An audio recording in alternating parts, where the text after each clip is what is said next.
Welcome back, listeners, to the Cosmic Confluence, where we dive deep into soulful stories and transformative journeys.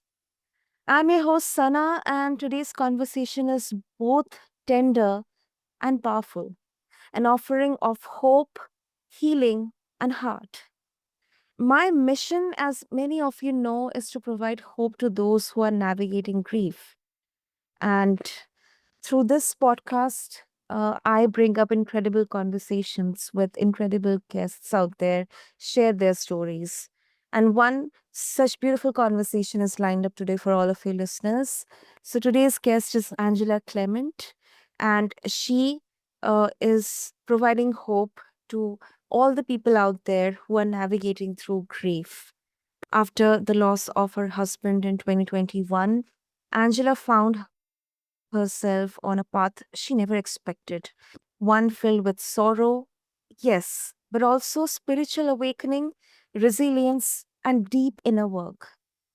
And that's why I'm really, really honored to welcome her. So, let me share a bit about Angela with all of you. Angela Clement is a certified grief coach, healer, and the soulful creator of Awaken Your Soul's Journey. Her own story echoes in such profound ways. After losing her husband to colon cancer, she transformed her pain into a purpose driven calling to help others move through grief with grace and courage. Her story is not just one of loss, but of rediscovery, of how we awaken to who we truly are in the wake of heartbreak, grief, or loss. So, if you have been feeling lost in the dark, stay with us because this conversation is a light. So, with that, Angela, welcome to the show, and it is such an honor to have you with us. Thank you so much for inviting me, Sana, and it's really nice to connect with you. So Angela, in general, when we talk about grief, it is mostly seen as something which takes us back into the darkest moments of our life. We kind of get lost into it, and uh, it's not seen as a source of something strength. But you describe grief as sacred spiritual journey, a path that actually revealed your true self. So, can you share what that awakening looked like for you, especially in those early days after your husband's passing? Mm. Yeah, well, when you lose someone close, like a spouse, it's really difficult to face the days ahead because there's a lot of things happening. There's things happening emotionally. Obviously, it's very upsetting to lose someone that close. And also, physically, your body and your mind are also, questioning everything. We don't expect these things to happen. We think about these things and how awful they must be for other people, but we don't really expect those things to happen to ourselves. And when they do, it's really hard to digest. And so, those beginning days were really a lot of questioning for me, which really led to the whole spiritual awakening. That is really really powerful. And you have interviewed over 100 experts on grief and spirituality. So, what patterns or universal truths have emerged from those conversations that kind of surprised you, and also they continue to guide your own healing? Yeah, over and over again, I hear the story about devastation and loss, but it transforming lives. So often people end up doing like I was doing, really questioning my whole life. And they start to discover more of who they truly are through that process. And in the end, they end up doing things that bring them joy. and start to fulfill their lives because they understand themselves better. And so it's really a beautiful process. It's a difficult process, it's a challenging process, it's heartbreaking. And yet, in that, there is this gift of being able to go really deep, search inside, and to come out with a way forward that is that can be really joyful and fulfilling. Surprisingly, because, I've heard a lot of messages about people who, um, just can't get through that. They really get stuck in the grief, and it's okay that we take our time with it. It's a process, and it's not expected that we should rush through it. But I see over and over in my videos, through my interviews, people can really take that pain and transform it into something else. We need guidance, we need support, but it absolutely can be done. And it's beautiful. Each time I hear someone's story, I just, you get goosebumps every single time because it's amazing what people can do. The human resilience is just astounding. Mhm. That is really, really definitely astounding. And talking about your community, Awaken Your Soul's Journey, it offers a compassionate space for healing because sometimes and mostly what I have seen, uh grief and navigating through this, it can be really a journey of loneliness. Kind of, when you don't want to share anything with others or with your loved ones. But through your community, you are providing that compassionate space for, sharing, expressing.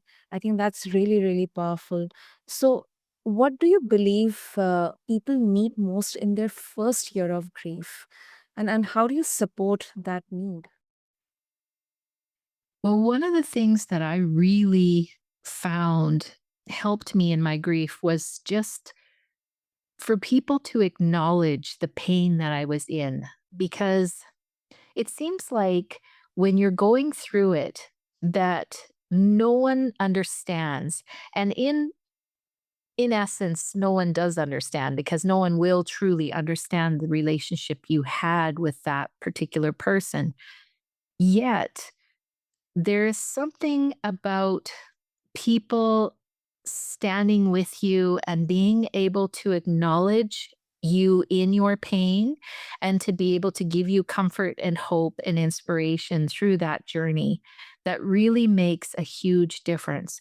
We feel all alone because, first of all, our societies often don't talk about grief. We don't understand the process. We are kind of expected to just get through it on our own. And I really thought that myself. I felt like, if I just went into my room and just cried and just, gave it some time, I would be able to move through it.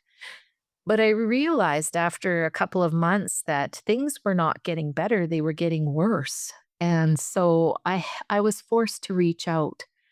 But I understand people who want to keep to themselves.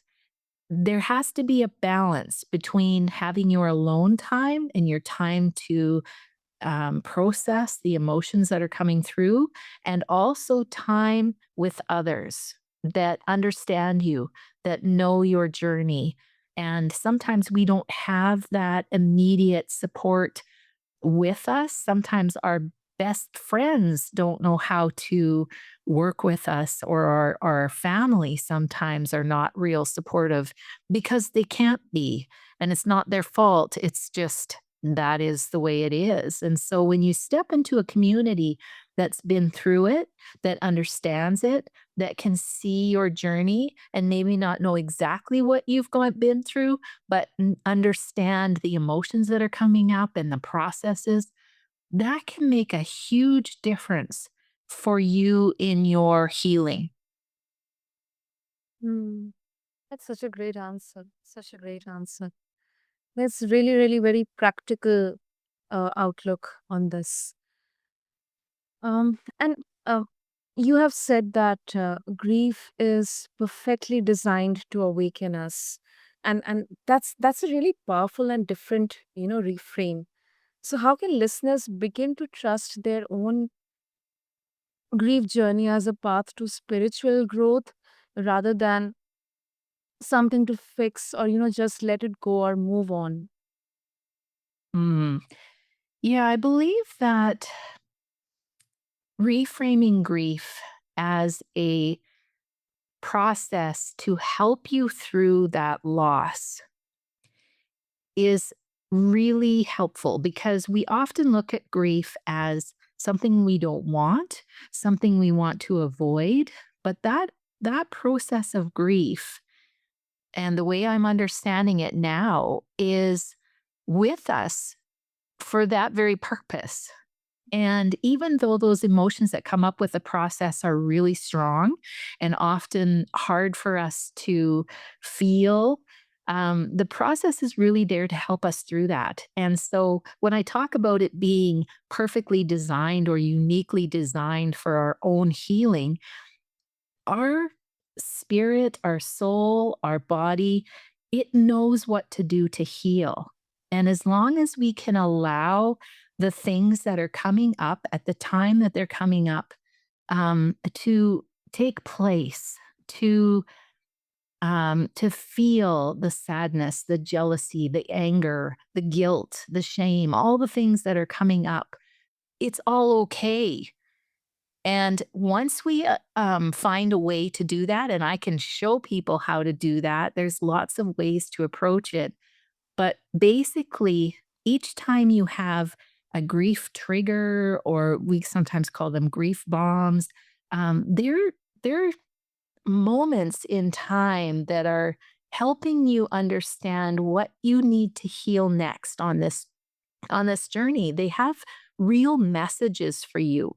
And so having someone to help you walk through that and understand that, it's a life skill. It's not just going to help you through this grief, but it's going to help you for life to be able to understand that because we're always losing something. Things are always changing. Even coming and being born out of the womb, we've had to change where we were living, going from elementary to high school, we had to change, right? And so there's always loss and there's always change. And so this process of grief, I see it as, really helping us zero in on what is next in our healing journey and what challenges are up for us at that time. And if we can embrace that, um, our healing it comes naturally, I will say. Yeah. Huh, that's really, really, really powerful. And we often, hear phrases like "time heals all wounds" or "move on." But um, I guess grief doesn't follow a timeline. As you mentioned, naturally will heal, or trying to rush it can actually suppress the transformation. So, would you agree, or do you think there is a phase where we do need to push ourselves to begin moving forward?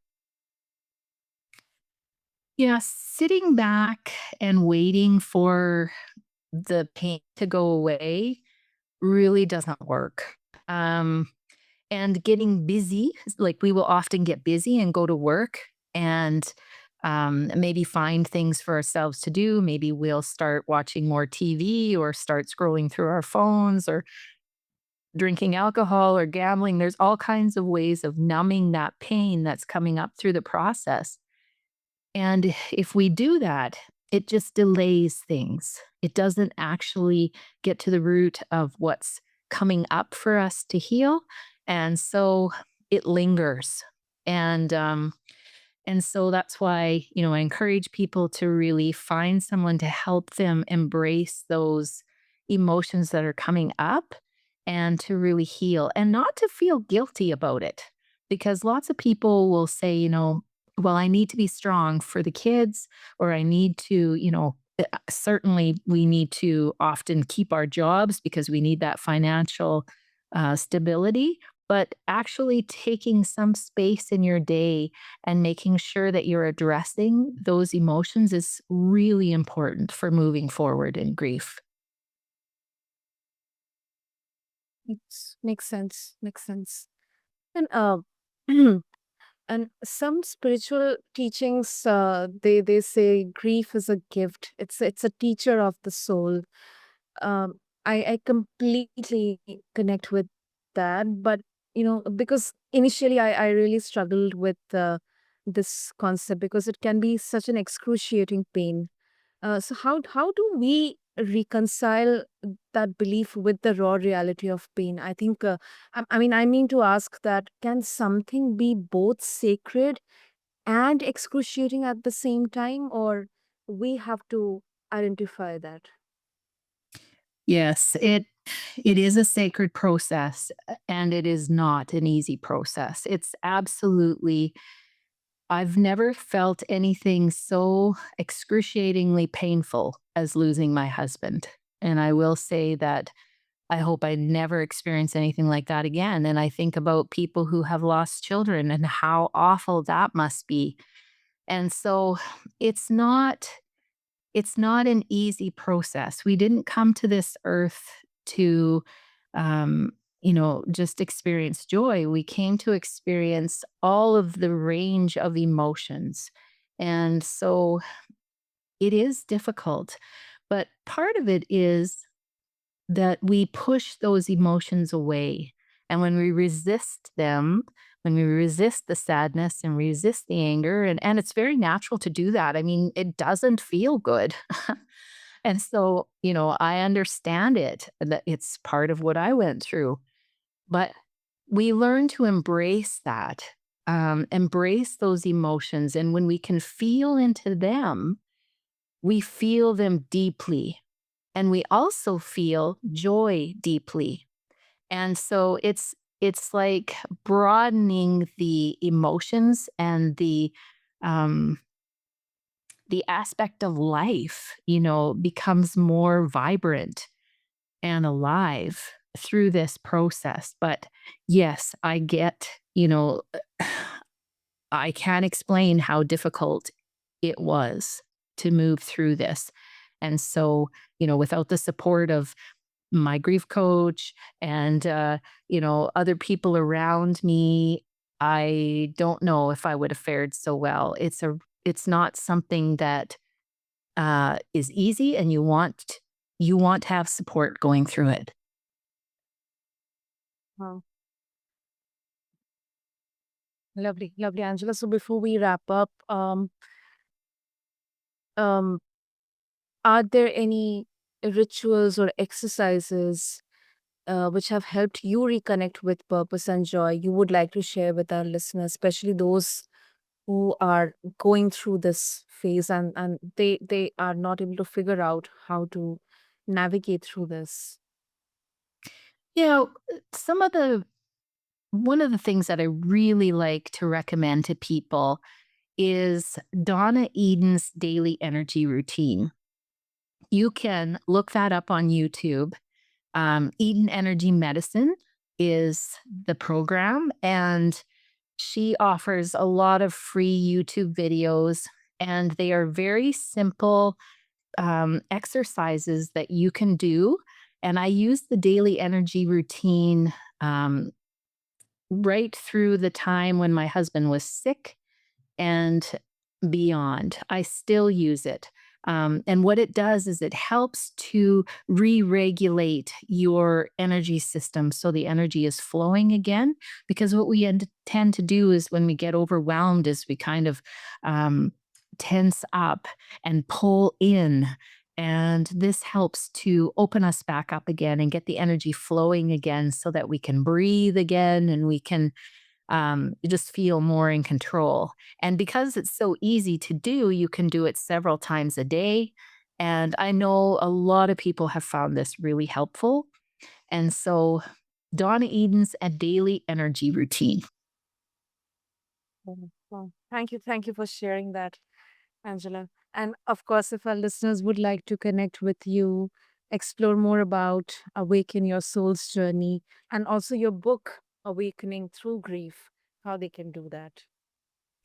Yeah, so everything is on my website, and that is healingenergy.world.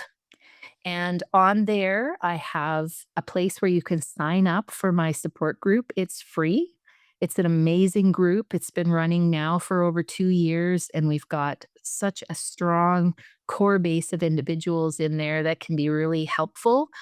And then I also, yes, have connections, links to my book. So you can purchase my book online. I offer a free chapter. If you'd like to read the first chapter and then see whether you want to dive deeper into the book, you can absolutely do that. And then there's a lot of other things that I offer there as far as one on one coaching or my program or meditations, all kinds of different resources there. So I encourage people to go there and check it out. And I also have a podcast that people can find on my website as well. And I do a lot of writing, blogs, newspaper columns. So if you join my email list, I will send out updates on that as well. Lovely, lovely. I'll make sure to have all the details in the show notes in there. And Angela, thank you so much for sharing your radiant spirit with us today. And I really, really appreciate your work, which reminds all of us that grief isn't something we move on from. It is something we embrace, we move with, and eventually it moves through us, creating room for something new within us. So thank you so much. Yeah, thank you so much for having me. I really appreciate it. And thank you for the work you're doing. Thank you. Thank you, Angela. And to all of our listeners, if you are in the thick of loss, please take Angela's words to heart. You are not broken. You are breaking open to love, to truth, and to the next version of your beautiful soul. And check the show notes for links to Angela's book, podcast, and online community. And remember that your healing is not only possible, it is sacred. Until next time, keep flowing with the cosmic currents. I'm your host, Sana, and this is Cosmic Confluence. Thank you.